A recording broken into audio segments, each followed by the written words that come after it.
नमस्कार दोस्तों, आर के योजना यूट्यूब चैनल पर आप सभी का स्वागत है।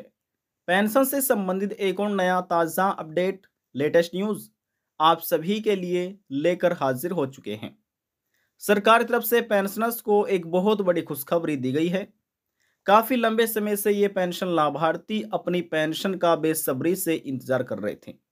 सरकार की तरफ से इन पेंशनर्स का इंतजार भी समाप्त कर दिया गया है। 3,000 रुपये, 3,000 रुपये ये पेंशन राशि धनराशि 18 अप्रैल को बैंक रिसीव हो चुकी है। अब सभी के बैंक खाते में 3,000 रुपये क्रेडिट होना शुरू हो जाएंगे, जिसका यहां पर हम आपको एक प्रूफ भी दिखाने वाले हैं। किन राज्य में, किन जिलों में दिव्यांग, विधवा, वृद्धावस्था, कुष्ठ अवस्था और तलाकशुदा में से किन किन को ये पेंशन राशि सरकार की तरफ से मिलने जा रही है और कौन से वे पेंशन लाभार्थी हैं जिनको इस बार ये 3,000 रुपये पेंशन राशि नहीं मिलेगी। सभी जानकारी स्टेप बाय स्टेप इस वीडियो के माध्यम से आपको दी जाएगी। वीडियो की शुरुआत करने से पहले हमारा आपसे निवेदन है, यदि आप हमारे चैनल पर पहली बार आए हैं तो चैनल को सब्सक्राइब जरूर कर लीजिएगा। साथ ही बेल आइकन के बटन को प्रेस करना न भूलें, ताकि जो हमारी वीडियो का नोटिफिकेशन है वह सबसे पहले आपको प्राप्त हो और आप सबसे पहले ही उसका लाभ उठा सके। चलिए वीडियो की शुरुआत कर लेते हैं। जैसा कि हमने आपको कहा कि सभी जानकारी यहाँ पर हम आपको स्टेप बाय स्टेप देने जा रहे हैं। तो देखिए, जो न्यू अपडेट आया है, पेंशन से संबंधित जो लेटेस्ट न्यूज़ निकल कर आई है, वह जानने से पहले एक बार आपको जो पेंशन से संबंधित ओल्ड अपडेट है वह जानना होगा, तभी आप अच्छे से समझ पाएंगे। तो देखिए, यहाँ पर कुछ पर्सनल इंफॉर्मेशन होती है, जैसे कि application ID number, beneficiary code, agency code और यहाँ पर अमाउंट देखिए 3,000 रुपये लिखी हुई है। अब यहाँ पर हम आपको ओल्ड स्टेटस इसलिए दिखा रहे हैं ताकि आप अच्छे से समझ सकें। देख रहे हैं ना, 3,000 रुपये यहाँ पर ये अमाउंट लिखी हुई है। और देखिए, इस समय जो आपको ये पेंशन पेमेंट स्टेटस दिखाया जा रहा है, ये आपको PFMS की ऑफिशियल वेबसाइट के माध्यम से दिखाया जा रहा है। अब देखिए, रिक्वेस्ट डेट की गई थी 19 मार्च 2025 की तारीख में। और देखिए कब हुआ था बैंक रिसीव, ये हुआ था, माफ कीजिएगा, वैलिडेशन स्टेटस 19 मार्च 2025 को। इसके बाद जो फंड स्टेटस है ये भी अप्रूव्ड हो गया था एजेंसी द्वारा 19 मार्च 2025 की तारीख में ही। अब जो फोर्थ स्टेप है, चौथी प्रक्रिया, तो इसमें लिखा है फाइल स्टेटस, इसमें लिखा है 19 मार्च 2025 यहाँ पर बैंक रिसीव। तो देखिए, जो मार्च के महीने में पेमेंट आई थी वह बैंक रिसीव हुई थी 19 मार्च 2025 की तारीख में। और इसके बाद जो क्रेडिट स्टेटस है पेमेंट सक्सेस का, जो यहाँ पर नया अपडेट निकल कर आया था वह आया था, देखिए तारीख देख सकते हैं, क्रेडिट डेट, तो यहाँ पर इसमें लिखा हुआ है। अब यहाँ पर आप देख सकते हैं क्रेडिट स्टेटस में पेमेंट सक्सेस, जो ये पेमेंट सक्सेस का SMS आया था किस तारीख में आया है ये अपडेट निकल कर। तो देखिए, बैंक ट्रांजैक्शन डेट हुई थी माफ कीजिएगा 20/3/2025 की तारीख में। अब जो क्रेडिट डेट है, यानी कि बैंक खाते में ये 3,000 रुपये क्रेडिट होने की तारीख वह हुई थी 20/3/2025, यानी कि 20 मार्च 2025 की तारीख में इनको 3,000 रुपये ये मार्च के महीने में प्राप्त हो चुके थे। तो देखिए, ये तो ओल्ड पेंशन स्टेटस है। अब यहाँ पर जो नया अपडेट निकल कर आया है और यहाँ पर हमने ये यानी कि पुराना स्टेटस क्यों दिखाया हुआ है, यहाँ पर हम आपको जानकारी देंगे। तो देखिए, यहाँ पर अब जो नया अपडेट था यहाँ पर इस प्रकार से ये निकल कर आया है। अब इसमें भी कुछ पर्सनल इंफॉर्मेशन होती है, जैसे कि application ID number, beneficiary code, agency code, account number की लास्ट डिजिट। और देखिए, आप यहाँ पर अमाउंट देख सकते हैं 3,000 रुपये। अप्रैल के महीने में रिक्वेस्ट की गई थी 18 अप्रैल 2025 की तारीख में, ये भी इनका कार्य पूरा हुआ। जो दूसरी प्रक्रिया थी वैलिडेशन स्टेटस की, ये भी वैलिड हो गई है। जो फंड स्टेटस है ये भी अप्रूवल बाय एजेंसी कब हुआ है, 18 अप्रैल को ही 2025 की तारीख में। अब इसके बाद जो फाइल स्टेटस है, देखिए लिखा हुआ है ना, बैंक रिसीव।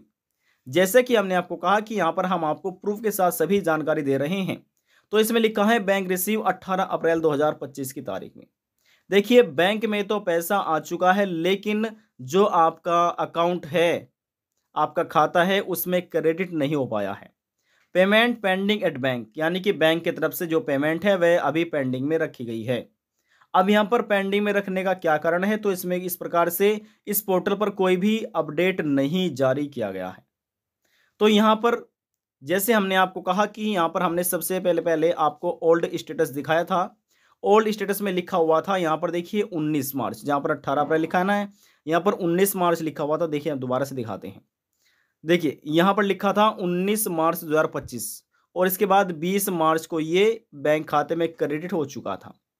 लेकिन इस बार यहाँ पर आप देख सकते हैं 18 अप्रैल को यहाँ पर बैंक रिसीव होने के बाद 19 में भी पेमेंट नहीं आई है और 20 में भी पेमेंट नहीं आई, 21 तारीख में पेमेंट नहीं आई, 22 तारीख में भी पेमेंट नहीं आई और यहाँ पर 23 तारीख में भी पेमेंट नहीं आई है इस पेंशन पोर्टल के अनुसार। ठीक है, तो यहाँ पर यदि पेमेंट आती तो यहाँ पर रिसीव क्रेडिट स्टेटस में लिखा आ जाता कि किस तारीख में ये ट्रांजैक्शन हुई है और क्रेडिट डेट क्या है, तो यहाँ पर ये लिखा अपडेट हो जाता। तो देखिए यहाँ पर ये स्टेटस तो यही बताता है कि अभी जो पेमेंट है वह पेंडिंग में है बैंक की तरफ से। अब हो सकता है ये आपको 25 अप्रैल की तारीख में मिल जाए या 26 अप्रैल की तारीख मिल जाए या फिर 27 तारीख के अप्रैल में मिल जाए। अभी किस तारीख में मिलेगी कोई भी ऑफिशियल डेट जारी नहीं की गई है और कोई भी यहाँ पर तारीख कंफर्म नहीं की गई है। जैसे हमने आपको कहा कि 25 अप्रैल में हो सकती है, 26 में या फिर 27 में, लेकिन अप्रैल के महीने में ही ये पेमेंट आपको प्राप्त हो जाएगी। अब देखिए यहाँ पर 3,000 रुपये सरकार ये पेमेंट कर रही है। अब बात करते हैं यदि आप भी ऑनलाइन अपना पेंशन पेमेंट स्टेटस देखना चाहते हैं, चेक करना चाहते हैं, कैसे देख सकते हैं, क्या तरीका है, क्या प्रोसेस है, सभी जानकारी हम आपको देंगे। देखिए लेकिन उससे पहले यहाँ पर आपको कुछ अपडेट दिखा देते हैं। अब देखिए यहाँ पर ये अकाउंट बेस्ड सरकार पेमेंट करती है 3-3 हज़ार रुपये प्रति महीना। जो 3,000 रुपये सरकार पेमेंट कर रही है प्रति महीना, ये सभी दिव्यांग, विधवा महिलाएं, तलाकशुदा महिलाएं, वृद्धावस्था, कुष्ठ अवस्था और तलाकशुदा सभी को सरकार 3-3 हज़ार रुपये ये प्रतिमाह पेमेंट कर रही है। और देखिए स्कीम कोड में लिखा है HR 171। HR का मतलब है हरियाणा और 171 का मतलब है assistance to destitute women and mother. इस पेंशन योजना का ये स्कीम कोड है 171 और इस पेंशन योजना के अंतर्गत ही सभी विधवा महिलाएं, तलाकशुदा महिलाएं को सरकार ये पेमेंट कर रही है। और एक है ओल्ड एज एलाउंस स्कीम, यानी कि वृद्धावस्था सम्मान भत्ता। सरकार की तरफ से ये पेंशन स्कीम चलाई जा रही है और डिसेबिलिटी पेंशन स्कीम चलाई जा रही है। ये जो यहाँ पर हम आपको बात कर रहे हैं 3,000 रुपये प्रति माह देने की, तो ये सरकार दे रही है हरियाणा सरकार। हरियाणा सरकार पेमेंट लाभार्थियों को दे रही है। देखिए आप किसी भी राज्य के पेंशन लाभार्थी हो सकते हैं, उत्तर प्रदेश, हरियाणा, पंजाब, गुजरात, महाराष्ट्र, कर्नाटका, उत्तर प्रदेश, राजस्थान। तो देखिए यहाँ पर हम आपको बताते हैं कि आप अपना कैसे पेंशन पेमेंट स्टेटस चेक कर सकते हैं, कि आपकी पेंशन ट्रांसफ़र करने की प्रक्रिया कहाँ तक पहुँची है, कैसे चेक किया जाता है। ये सभी जानकारी यहाँ पर हम आपको ऑनलाइन अपडेट करने जा रहे हैं। तो चलिए तरीका यहाँ पर हम आपको बता देते हैं। देखिए सबसे पहले इस प्रकार से आपको अपने मोबाइल फ़ोन में गूगल क्रोम ब्राउज़र को ओपन कर लेना है। ओपन करने के बाद यहाँ पर आपको सर्च करना है PFMS, लिखिए PFMS और लिखकर इसको सर्च कर दीजिएगा। जैसे सर्च करेंगे आपको लिखा मिलेगा PFMS लिखा है ना, यहाँ पर क्लिक करके आप इसका चुनाव कर लीजिए। चुनाव करने के बाद आपके सामने इस तरह का इंटरफेस ओपन हो जाएगा। यहाँ पर आने के बाद ये 3 डॉट्स यहाँ पर ये आपको नजर आएगी, 3 डॉट्स, इन 3 डॉट्स पर आप क्लिक कीजिएगा। नीचे आइएगा और अपने मोबाइल फ़ोन में यहाँ पर क्लिक करके डेस्कटॉप साइट को ओपन कर लीजिएगा, जैसे हमने ओपन किया हुआ है। फिर आपके सामने इस तरह का पेज ओपन हो जाएगा, जैसे किसी लैपटॉप में डेस्कटॉप में ओपन हो जाता है। इसके बाद यहाँ पर ये 3 लाइन आपको नजर आ रही होगी, 3 लाइन पर यहाँ पर क्लिक कीजिएगा। आपके सामने कुछ इस तरह का इंटरफेस ओपन हो जाएगा। यहाँ पर लिखा मिलेगा पेमेंट स्टेटस, इस पर आप क्लिक कर दीजिएगा। क्लिक करने के बाद ऑप्शन ओपन हो जाएंगे, लिखा मिलेगा डीबीटी स्टेटस ट्रैकर, ये लिखा हुआ है। यहाँ पर इस पर आप क्लिक कर दीजिएगा, डीबीटी स्टेटस ट्रैकर पर। माफ़ कीजिएगा, ये गलत चुनाव हो चुका है। दोबारा से हम यहाँ पर क्लिक कर लेते हैं इसको, ठीक है। तो यहाँ पर देखिए दोबारा से हम चुनाव कर लेते हैं डीबीटी स्टेटस ट्रैकर का। चुनाव हमने किया और हमारे सामने इस तरह का पेज ओपन हो चुका है। पढ़ सकते हैं DBT status of beneficiary and payment detail. अब सबसे पहले पेंशनर्स को कैटेगरी का चुनाव करना होता है यहाँ पर। अब सभी राज्य के पेंशन लाभार्थियों की कैटेगरी अलग अलग निर्धारित की गई है। अब देखिए यहाँ पर यदि आप PM किसान योजना का पैसा देखना चाहते हैं, यहाँ पर क्लिक कीजिए। नरेगा का देखना चाहते हैं, यहाँ पर क्लिक कीजिए। अपनी सब्सिडी का देखना चाहते हैं, LPG का, यहाँ पर क्लिक कीजिए। PMAY का देखना चाहते हैं, यहाँ पर क्लिक कीजिएगा। दोबारा से देख लेते हैं। इसके बाद यहाँ पर देखिए बहुत सारी यहाँ पर सेवाएं उपलब्ध की गई हैं। जिसका पैसा आप देखना चाहते हैं उसका देख सकते हैं। देखिए स्टेट DBT स्कीम यहाँ पर चलाई गई है, तो पोर्टल अपडेट यहाँ पर किया गया है, तो आप चेक कर सकते हैं। पंजाब स्टेट पोर्टल यहाँ पर क्लिक करके चेक कर सकते हैं। और जो जितने भी सभी उत्तर प्रदेश के दिव्यांग, विधवा, वृद्धावस्था, कुष्ठ अवस्था या तलाकशुदा पेंशन लाभार्थी हैं या स्टूडेंट हैं या उत्तर प्रदेश में अगर किसी अन्य स्कीम का लाभ ले रहे हैं, तो उनको यहाँ पर क्लिक करना है एनी अदर एक्सटर्नल सिस्टम का। यहाँ पर क्लिक करके अपना रजिस्ट्रेशन नंबर दर्ज कीजिए और सर्च पर क्लिक कीजिए। जो आपका स्टेटस है वह आपके सामने ओपन हो जाएगा। तो देखिए यहाँ पर ये उत्तर प्रदेश के बारे में अपडेट किया गया है। और यदि आप किसी अन्य राज्य के हैं जैसे कि हरियाणा, तो यहाँ पर लिखा है हरियाणा स्टेट पेंशन स्कीम, तो यहाँ पर आप क्लिक कीजिएगा। ठीक है, क्लिक यहाँ पर हम कर लेते हैं। क्लिक करने के बाद आपके सामने इस तरह का पेज ओपन हो जाएगा। अभी देखिए यहाँ पर कैटेगरी हमने चुनाव किया, ये हरियाणा की पेंशन स्कीम का कैटेगरी है। और जो पेंशन पेमेंट स्टेटस है वह चेक करने के लिए आपकी पेंशन का जो रजिस्ट्रेशन नंबर है, जिसे आप एप्लीकेशन आईडी नंबर बोल सकते हैं, इस बॉक्स में दर्ज कीजिएगा। और देखिए हम डीबीटी स्टेटस देखना चाहते हैं पेमेंट का, ठीक है ना। तो यहाँ पर जो कैप्चा कोड दिया गया होगा वर्ड वेरिफिकेशन, यहाँ पर आपको दर्ज करना है। देखिए कभी कभी ऐसा होता है कि ये हमारे समझ में नहीं आता है, तो यहाँ पर आप इसको क्लिक कीजिएगा और क्लिक करने के बाद देखिए ये चेंज हो जाता है। देखिए चेंज हो चुका है। जूम करके आप इसको देख लेना है और इस बॉक्स में यहाँ पर आपको दर्ज करना है। जैसे दर्ज कर लेंगे, इसके बाद यहाँ पर सर्च के आइकन पर आपको क्लिक करना है। क्लिक करने के बाद थोड़ा सा इस प्रकार से स्क्रॉल डाउन करना। इस प्रकार से जैसे आप स्क्रॉल डाउन करेंगे तो आपके सामने पेमेंट डिटेल ओपन हो जाएगी, जिसमें आप देख सकते हैं किस महीने की पेंशन आपकी पेंडिंग है और किस महीने का पैसा आपके बैंक खाते में ट्रांसफर कर दिया गया है। और यदि पेंशन पेमेंट पेंडिंग अभी नहीं है, प्रक्रिया चल रही है, तो कहाँ तक आपकी पेंशन की जो प्रक्रिया है वह पहुंची है, ये आप चेक कर सकते हैं। अब देखिए हरियाणा सरकार किस प्रकार से पेमेंट करती है, यहाँ पर आपको थोड़ा सा जानकारी अपडेट कर देते हैं। देखिए जो जनवरी महीने की पेंशन है वह फरवरी महीने में ट्रांसफर की जाती है। अब जो फरवरी महीने की पेंशन ट्रांसफर की जाती है वह मार्च के महीने में। अब जो मार्च महीने की पेंशन ट्रांसफर की जा रही है वह अप्रैल के महीने में की जा रही है। अभी वर्तमान में अप्रैल का महीना चल रहा है, तो आप कह सकते हैं अप्रैल के महीने में सरकार जो पेमेंट कर रही है 3-3 हज़ार रुपये, वह मार्च महीने की जा रही है।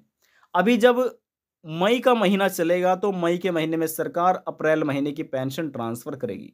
तो ये तो प्रक्रिया है हरियाणा राज्य की। यदि हम बात करें उत्तर प्रदेश की, तो उत्तर प्रदेश में सरकार तिमाही पेंशन 3,000 रुपये दे रही है, लेकिन अभी वर्तमान में उत्तर प्रदेश में पेंशन ट्रांसफर नहीं की जा रही। क्यों नहीं की जा रही? क्योंकि यहाँ पर पेंशनर्स का और पेंशन का वेरिफिकेशन किया जा रहा है। सत्यापन प्रक्रिया उत्तर प्रदेश में चल रही है। देखिए दोस्तों, जैसे कि यहाँ पर हमने आपको कहा कि सभी राज्य का एक अलग अलग पेंशन पोर्टल राज्य सरकार द्वारा बनाया गया है। जैसे यदि हम बात करें उत्तराखंड की, तो यहाँ पर देखिए हम सर्च कर लेते हैं उत्तराखंड। आप यहाँ पर स्वयं देखिएगा। तो यहाँ पर जैसे हमने उत्तराखंड पेंशन लिखकर सर्च किया, तो देखिए ये उत्तराखंड राज्य का पेंशन पोर्टल है। यहाँ पर इस पर ऑनलाइन सभी जानकारी अपडेट की जाती है। यहाँ पर कि किस तारीख में पेंशन जारी की गई है और यहाँ पर कितने जिलों में ये पेमेंट किया गया है, तो यहाँ पर ये पूरा अपडेट देखने को आपको मिल जाएगा। अभी तक उत्तराखंड राज्य में 20 अप्रैल का माफ कीजिएगा 20 मार्च तक की पेंशन ट्रांसफर की गई है और इन सभी जिले में आप देख सकते हैं लास्ट पेमेंट 20 मार्च को किया गया था।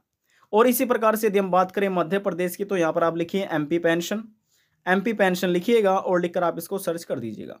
जैसे सर्च करेंगे यहाँ पर लिखा मिलेगा social security pension portal.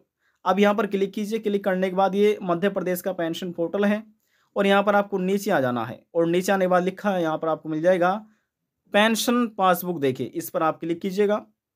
Click जैसे आप करेंगे, यहाँ पर आने के बाद आपका जो पेंशन का या तो आपके पास मेंबर आईडी नंबर होगा या अकाउंट नंबर होगा, जिससे भी आप देखना चाहे वह एक आपको दर्ज करना है। यहाँ पर जो ये कैप्चा कोड देगा इस बॉक्स में दर्ज कीजिए और विवरण दिखाई पर क्लिक कीजिए। इतना करने के बाद जो पेंशन की इन्फॉर्मेशन होगी आपके सामने आपको प्राप्त हो जाएगी। और यदि हम बात करें राजस्थान की, तो राजस्थान राज्य का भी अलग से पेंशन पोर्टल चलाया जा रहा है। जी हाँ, राजस्थान की यदि हम बात करें राजस्थान पेंशन, ठीक है, ये लिखकर आपको सर्च करना है और सर्च करने के बाद लिखा मिलेगा सामाजिक सुरक्षा पेंशन राजस्थान सरकार। इस पर क्लिक कीजिएगा। लिखा मिलेगा इस प्रकार से इंटरफेस ओपन हो जाएगा। अब यहाँ पर आपको रिपोर्टों पर क्लिक करना है। रिपोर्टों लिखा हुआ है। क्लिक करने के बाद यहाँ पर आपको क्लिक करना है पेंशनर्स पेमेंट रजिस्टर पर।